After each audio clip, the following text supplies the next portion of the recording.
नमस्कार दोस्तों, स्वागत है आपका अपने YouTube चैनल अज्ञात यात्रा में, जो किताबों का एक सफ़र है।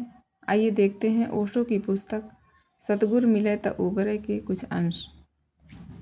चिराग जल तो गए हैं मगर शरीर इत्फाल, उलट न दें कहीं जलते हुए चिरागों को। इसलिए सावधानी रखनी होती है। जो जानते हैं, जो पहचानते हैं, उन्हें बड़ी सावधानी रखनी होती है कि कोई चिराग जले तो उसे अपने आंचल में छिपा लें कि उसकी रोशनी काम आ जाए लोगों के, कि उस चिराग से कुछ और बुझे चिराग जल जाए। जीसस अपने गांव में एक ही बार गए। ज्ञान को उपलब्ध होने के बाद दोबारा जाने का नौबत ही गांव के लोगों ने ना दिया। गांव के लोगों ने जीसस पर इतनी नाराज़गी जाहिर की कि सारा गांव उनके पीछे पड़ गया। उन्हें पहाड़ पर ले जाकर उनको पहाड़ से गिरा देने की कोशिश की, मार डालने की कोशिश की। क्या नाराज़गी थी जीसस जैसे प्यारे आदमी से। इसका प्यारा होना ही नाराज़गी का कारण है। शरारती लोग हैं, दुनिया शरारतों से भरी पड़ी है। सलामती जो है मंजूर इन चिरागों को, करो दुरुस्त इन इत्फाल के दिमागों को। अगर चाहते हो कि दुनिया में चिराग जलते रहें तो शरारती लोगों के दिमाग को ज़रा ठीक करो। मगर शरारतें नए नए ढंग से लेती जाती हैं, शरारतें नए नए रंग लेती जाती हैं और शरारतें बहुत तर्कपूर्ण हैं।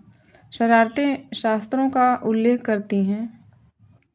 शरारतें शास्त्रों में आकार आधार खोज लेती हैं। चिराग जल तो गए हैं, हाँ चिराग जल तो गए हैं। मज़ा तो तब है अंधेरा ना हो चिराग तले। और फिर एक और बड़ी अड़चन है, अगर शरारतियों से चिराग बच जाए, आंधियों और तूफानों से चिराग बच जाए, लोगों की नज़रों से चिराग बच जाए, लोगों की बदनज़रों से चिराग बच जाए, तो फिर एक और बड़ा खतरा है कि हर चिराग के तले ही अंधेरा इकट्ठा हो जाता है।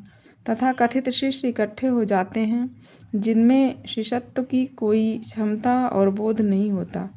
अगर उनमें शिष्यत्व की क्षमता और बोध हो तब तो चिराग के नीचे भी रोशनी हो जाए, क्योंकि चिराग के नीचे और चिराग हो जाए। लेकिन अक्सर यह हो जाता है कि जब भी कोई सद्गुरु पैदा होता है तो उसके विदा होते ही उसकी ही छाया में राजनीतिज्ञों के अड्डे जम जाते हैं, शरारतियों के अड्डे जम जाते हैं। वहीं आपाधापी शुरू हो जाती है कि कौन प्रथम हो। अब यह तुम जानकर हैरान होगे कि शंकराचार्यों के मुकदमे अदालतों में चलते हैं। तय करने के लिए कौन असली शंकराचार्य है, अदालत तय करेगी कौन असली शंकराचार्य है। एक सम्मेलन में एक ऐसे शंकराचार्य से मेरा मिलन हुआ जिनके ऊपर इलाहाबाद के हाई कोर्ट में मुकदमा चलता है। दो शंकराचार्य हैं, दोनों घोषणा करते हैं कि हम असली हैं। एक ही पीठ पर दोनों का कब्जा है। उन्होंने मुझसे पूछा कि आपका इस संबंध में क्या मंतव्य है। मैंने कहा कि मेरा एक मंतव्य है कि तुम दोनों नकली, इतना तय है। यह भी कोई बात है कि अदालत से तुम मुकदमे का फैसला लेने चले हो तो तुम सोचते हो कि अदालत का जो मजिस्ट्रेट है 1500 रुपये तनख्वाह पाने वाला, वह पहचान सकेगा कि असली शंकराचार्य कौन है।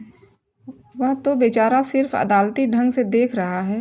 वह तो इसकी जांच पड़ताल करवा रहा है कि इसके पहले जो शंकराचार्य था उसने जो वसीयत लिखी वह असली है कि नकली।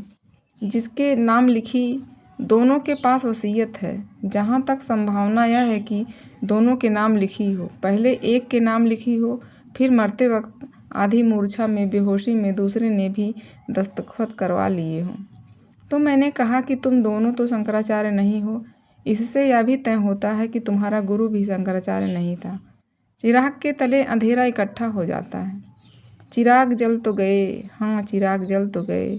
मज़ा तो तब है अंधेरा ना हो चिराग तले। हर सद्गुरु के पीछे लोग इकट्ठे हो जाते हैं जो राजनीति चलाने लगते हैं।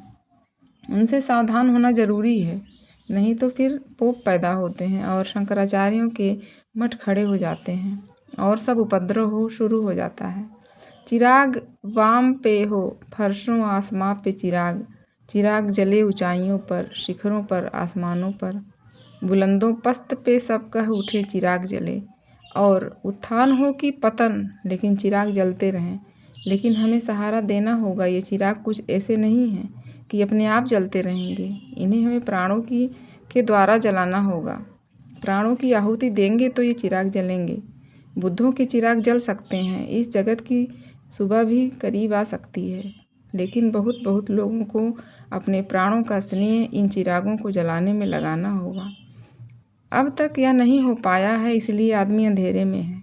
रात गहरी है पर सुबह हो सकती है, और अब ऐसी घड़ी आई है कि अगर सुबह ना हो सकी तो आदमी बच ना सकेगा। अब सुबह होनी ही चाहिए। अब आदमी का भाग्य ही इस बात पर निर्भर है कि सुबह होनी चाहिए। आदमी उस जगह पहुंच गया है कि जैसे है ऐसा ही अब ज़्यादा देर जिंदा ना रह सकेगा। गए वे दिन जब तुम तीर कमान चलाकर एक दूसरे को मारा करते थे। अब हमारे पास अणु अस्त्र हैं। पृथ्वी पर इतने अणु अस्त्र हैं कि एक एक आदमी 1,000 बार मारा जा सकता है। हालांकि आदमी एक ही बार में मर जाता है। इतना आयोजन करने की कोई ज़रूरत नहीं, मगर भूल चूक क्यों करनी। राजनीतिज्ञों ने पूरा, शरारतियों ने पूरा इंतजाम कर रखा है। कितनी दफ़े बचोगे? 1,000 पृथ्वियाँ नष्ट हो सकें, इतना आयोजन है। अब अगर आदमी न बदला और सुबह न हुई तो आदमी समाप्त होगा। इन आने वाले 25 वर्ष में बड़ी निर्णायक घड़ी है।